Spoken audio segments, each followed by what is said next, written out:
को आकर दस्तखत करेगा। इतना लंबा इंतजार करने के बाद भी माला ने हिम्मत नहीं हारी। उसे लगा कि अब उसका काम हो जाएगा। लेकिन सोमवार को जब वह नागरिक उड्डयन विभाग पहुंचा तो स्टाफ ने कहा, सर एक हफ्ते की छुट्टी पर है, आपको पता नहीं था। ये सुनते ही माला की सारी उम्मीदें टूट गई। वह रेलवे स्टेशन पर जाकर चुपचाप बैठ गया। चारों तरफ का शोर उसे ऐसा लग रहा था जैसे लोग उसी का मजाक उड़ा रहे हो। जब हर रास्ता बंद हो गया तो उसने अपना रास्ता खुद बनाने का फैसला किया। वह अपने एक पुराने दोस्त के पास गया जो अखबार में काम करता था। उसने उसे अपना सपना बताया और कहा कि किसी तरह उसकी मुलाकात अखबार के जनरल मैनेजर से करवा दे। लेकिन जनरल मैनेजर के दफ्तर के बाहर खड़ी सुरक्षा थी। अंदर जाने के लिए माला को खुद को रिपोर्टर बनकर दिखाना पड़ा। फिर भी आखिरी पल में सुरक्षा कर्मी ने उसे रोक लिया। अब वह जनरल मैनेजर से सिर्फ एक कदम दूर था। माला ने जोर से आवाज लगाई, सर मेरी बात सुनिए। सस्ती एयरलाइन की बात सुनकर जनरल मैनेजर रुक गया। माला ने कहा, भारत के करोड़ों गरीब लोग हवाई सफर नहीं कर सकते, लेकिन मेरी एयरलाइन उनकी यह मुश्किल दूर कर सकती है। जनरल मैनेजर ने हैरानी से पूछा, एक गरीब आदमी एयरलाइन क्यों शुरू करना चाहता है? तब माला ने अपनी कहानी सुनाई। उसने कहा, मैं पहले एयरफोर्स में था। एक दिन मेरे पिता का फोन आया कि उनकी तबीयत बहुत खराब है। मैं तुरंत एयरपोर्ट पहुंचा, लेकिन टिकट इतना महंगा था कि मैं खरीद ही नहीं सका। मैंने लोगों से पैसे उधार मांगे। मैं घुटनों पर बैठ गया, लेकिन फिर भी किसी ने मेरी मदद नहीं की। यहाँ तक कि सिक्योरिटी गार्ड ने भी मुझे एयरपोर्ट से बाहर निकाल दिया। आखिर मुझे बस और 3 दिन की ट्रेन का सफर करके घर जाना पड़ा। लेकिन तब तक मेरे पिता इस दुनिया से जा चुके थे। शायद जिंदगी का सबसे बड़ा दुख किसी अपने से बिछड़ना नहीं होता। सबसे बड़ा दुख तब होता है जब माँ बाप ने हमें बड़ा किया हो, लेकिन जब उन्हें हमारी सबसे ज्यादा जरूरत हो तब हम उनके साथ न हो। और जब हम इतने काबिल बनते हैं कि उनकी रक्षा कर सकें, तब तक वे बूढ़े हो चुके होते हैं। इसी दर्द को खत्म करने के लिए माला ने यह सपना देखा था। उसकी लगन और सच्चाई ने प्रधानमंत्री का दिल छू लिया। उन्होंने खुद उसकी लाइसेंस वाली अर्जी पर दस्तखत कर दिए। माला फिर से नागरिक उड्डयन विभाग पहुंचा। इस बार डायरेक्टर की हिम्मत नहीं हुई कि वह उसे परेशान करे। उसने न सिर्फ सारे कागज पूरे कर दिए, बल्कि एयरपोर्ट के बड़े अधिकारियों से भी उसकी मुलाकात करवा दी। माला को लगा कि अब उसकी सारी मुश्किलें खत्म हो गई हैं, लेकिन उसने अभी भी उस अमीर कारोबारी की ताकत को कम समझा था। अगले ही दिन उसके पार्टनर का फोन आया। बोइंग ने उन्हें जहाज किराए पर देने से मना कर दिया। कारण यह था कि नागरिक उड्डयन विभाग ने नया नियम बना दिया था कि जहाज के साथ उसका पूरा डिजाइन भी देना होगा, वरना जहाज किराए पर नहीं दिया जा सकता। ये साफ था कि ये सब उस अमीर कारोबारी की चाल थी। उसकी अपनी एयरलाइन से कभी ऐसा डिजाइन नहीं मांगा गया था। लेकिन डायरेक्टर माला का मजाक उड़ाते हुए बोला, इतने बड़े लोगों से टक्कर क्यों ले रहे हो? जाओ शहर जाकर गाय चराओ। माला ने कहा, मैं गाय चराने नहीं आया हूँ। लेकिन अब उसे समझ आ गया कि नागरिक उड्डयन विभाग से कोई उम्मीद नहीं बची। वह फिर अपने निवेशक लाओ बाई के पास गया, लेकिन लाओ बाई बिल्कुल भी हैरान नहीं हुआ। उसने माला को एक सच बताया। उस अमीर कारोबारी ने सिर्फ कानून ही नहीं बदलवाया था, वह लाओ बाई का भी साझेदार था। उसका मकसद था कि माला 30 करोड़ रुपए के कर्ज में डूब जाए, और अगर वह कर्ज चुका भी दे तब भी उसके पास उसे खत्म करने के हजारों तरीके थे। इतनी बड़ी लड़ाई ने माला को अंदर तक तोड़ दिया। लेकिन हर हार इंसान को कुछ नया सिखाती है। माला ने फैसला किया कि वह कोई नया रास्ता ढूंढेगा। एक दिन उसने आसमान में उड़ती हुई एक छोटी सी चिड़िया देखी। उसी पल उसके दिमाग में एक नया विचार आया। उसने सोचा, चिड़िया छोटी होती है लेकिन फिर भी आराम से उड़ती है। ठीक वैसे ही छोटे जहाज भी कम खर्च में उड़ सकते हैं। बड़े जहाजों में सीटें ज्यादा होती हैं,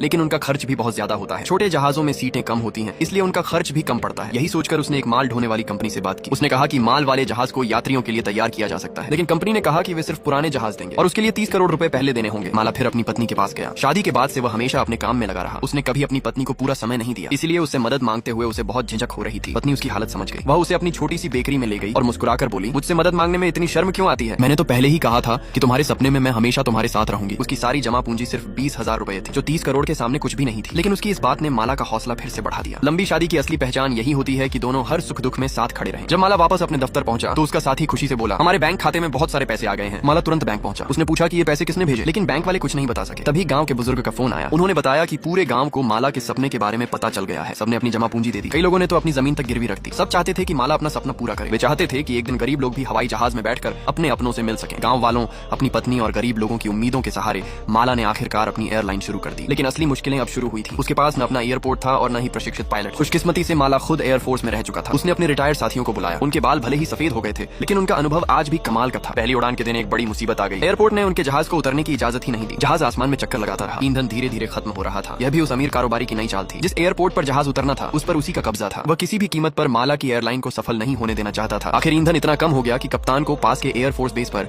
आपातकालीन लैंडिंग करनी पड़ी। जब माला वहां पहुंचा तो चारों तरफ अफरा तफरी मची हुई थी। वह अंदर जाना चाहता था, लेकिन सैनिकों ने उसे रोक लिया। खुशकिस्मती से किसी